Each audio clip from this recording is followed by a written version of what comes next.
Eid special ঝরঝরে জর্দা সেমাই রান্না করব।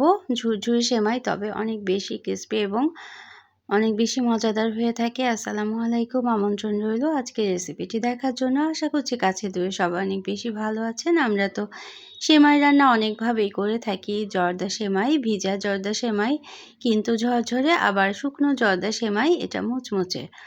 তো এই সেমাইটি বাচ্চারা কিন্তু খুব বেশি পছন্দ করবে, আর এই টেস্টের কারণে বড়রাও অনেক বেশি পছন্দ করবে। তো রেসিপি ভালো লাগলে লাইক, কমেন্ট, শেয়ার করে পাশে থাকতে পারেন এবং চ্যানেলটাকে সাবস্ক্রাইব করে নিতে পারেন।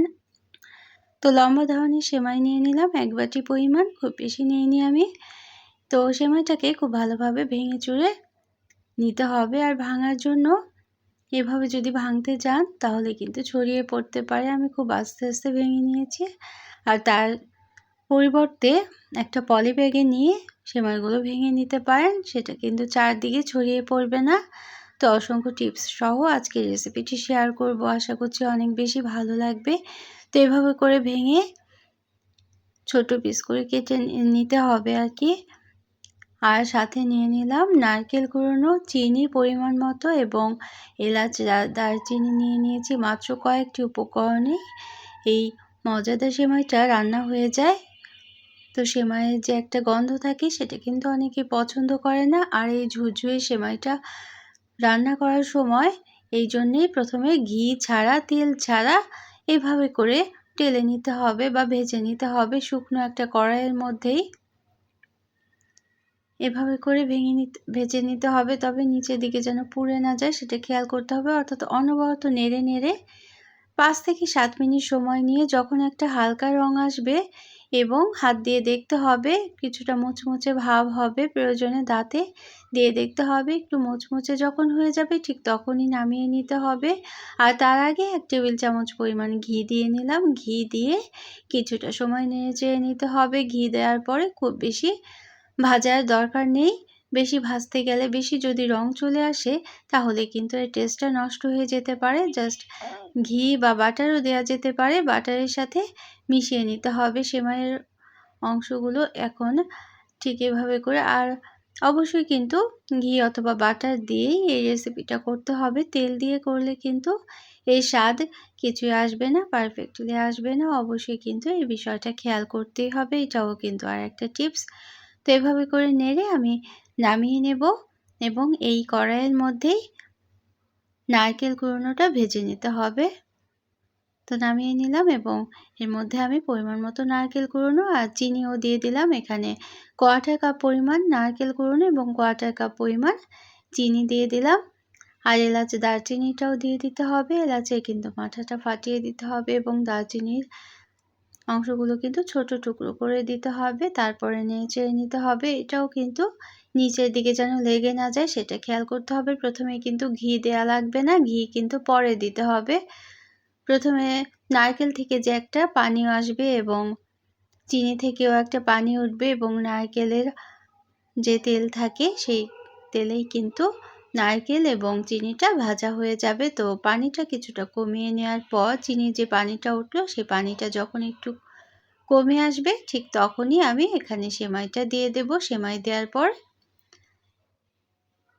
গুঁড়ো দুধ দিয়ে দিতে হবে। এখানে আমি অবশ্যই কিন্তু এই গুঁড়ো দুধটা দিতে হবে। আর গুঁড়ো দুধের পরিবর্তে কিন্তু অন্য কিছুই দেওয়া যাবে না। গুঁড়ো দুধটা দিলেই কিন্তু এই টেস্টটা পারফেক্টলি চলে আসবে। আর গুঁড়ো দুধ দেওয়ার সাথে সাথে কিন্তু একটা আঠালো ভাব তৈরি হয়ে যাবে।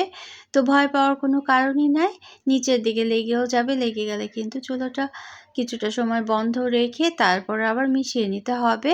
মিশানোর কাজটা কিন্তু খুবই জরুরি। অর্থাৎ সেমাইয়ের সাথে এবং নারকেল কুড়ানো আর চিনির সাথে ভালোভাবে আর দুধের সাথে খুব ভালোভাবে মিশিয়ে নিতে হবে। আমি লম্বা ধরনের একটা স্পুন নিয়ে কাজটা করেছি। চাইলে কিন্তু একটা কাঁটা চামচের সাহায্যেও এই কাজটা করে নেওয়া যেতে পারে। এখন কিন্তু দলা পাকিয়ে যেতে পারে। এই দলাটা ছাড়িয়ে ছাড়িয়ে ঝুরঝুরি করে দিতে হবে এবং মিশিয়ে নেওয়ার পর একেবারে লো আঁচে মিশিয়ে নিতে হবে। তারপর চুলার ফ্লেমটা বন্ধ করে 10 মিনিট ঠান্ডা হওয়ার জন্য রেখে দিতে হবে। ঠান্ডা হলেই কিন্তু অনেকটাই ঝুরঝুরে হয়ে যাবে। তো আমি 10 মিনিট রেখে দিয়েছিলাম এবং 10 মিনিট রেখে দেওয়ার পর সেমাইটা এভাবে আবারও একটা কাঁটা চামচের সাহায্যে বা এই চামচের সাহায্যে দলা যে ছিল সেগুলো ছাড়িয়ে ছাড়িয়ে দিতে হবে। এ পর্যায়ে খুব সুন্দর ঝুরঝুরে সেমাইটা কিন্তু পেয়ে যাবেন। তো এই পর্যন্ত যারা দেখলেন একটা লাইক দিতে ভুলে গিয়েছেন, অবশ্যই একটা লাইক দিয়ে দিতে পারেন, প্রয়োজনে কমেন্ট করতে পারেন এবং শেয়ার করতে পারেন ফ্রেন্ডস অ্যান্ড ফ্যামিলির সাথে। আর যারা প্রথম ভিজিট করছেন তারা চাইলে চ্যানেলটিকে সাবস্ক্রাইব করে বেল বাটনটাকে একটা প্রেস করে রাখবেন, তাহলে নোটিফিকেশন পেয়ে পরবর্তী রেসিপিগুলো দেখে নিতে পারবেন। তো এত মজাদার একটা সেমাই মাত্র 10 মিনিটেই তৈরি হয়ে যেতে পারে। হঠাৎ মেহমানদারিতেও এই সেমাইটা অনেক বেশি ভালো লাগবে খেতে। আর ঈদের স্পেশাল যেহেতু বলেছি, ঈদের দিন এরকম একটা সেমাই থাকলে সবাই অনেক বেশি পছন্দ করবে। আমি এখন পরিবেশন করে নিচ্ছি একটা বাটিতে। প্রথমে একটু চাপ দিয়ে সেট করে নিয়েছি, তারপর বাটিটা এভাবে উল্টে দিয়েছি। তো এটা দেখার সৌন্দর্যের জন্য আমি কাজটা করেছি, এভাবে না করলেও হবে।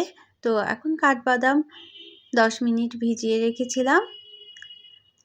10 মিনিট ভিজিয়ে রাখার পর স্লাইস করে কেটে নিয়েছি। কাঠবাদাম বা যে কোনো ধরনের ড্রাই ফ্রুটস দিয়ে পরিবেশন করতে পারেন, চাইলে কিন্তু নারকেল কুড়োনো দিয়েও এভাবে উপরে ছড়িয়ে দিতে পারেন, আর অথবা শুধু শুধু এভাবেও করে পরিবেশন করে নিতে পারেন। তো এত মজাদার একটা সেমাই রান্না কেমন লাগলো সবাই কিন্তু কমেন্ট করে জানাবেন। যারা সব সময় কমেন্ট করছেন তাদের জন্য রইল অনেক অনেক ভালোবাসা, অনেক অনেক শুভকামনা। অন্য কোনো দিনে অন্য কোনো রেসিপি নিয়ে আসবো। আর ফেসবুক থেকে দেখলে অবশ্যই কিন্তু পেজটাকে ফলো করে রাখতে পারেন।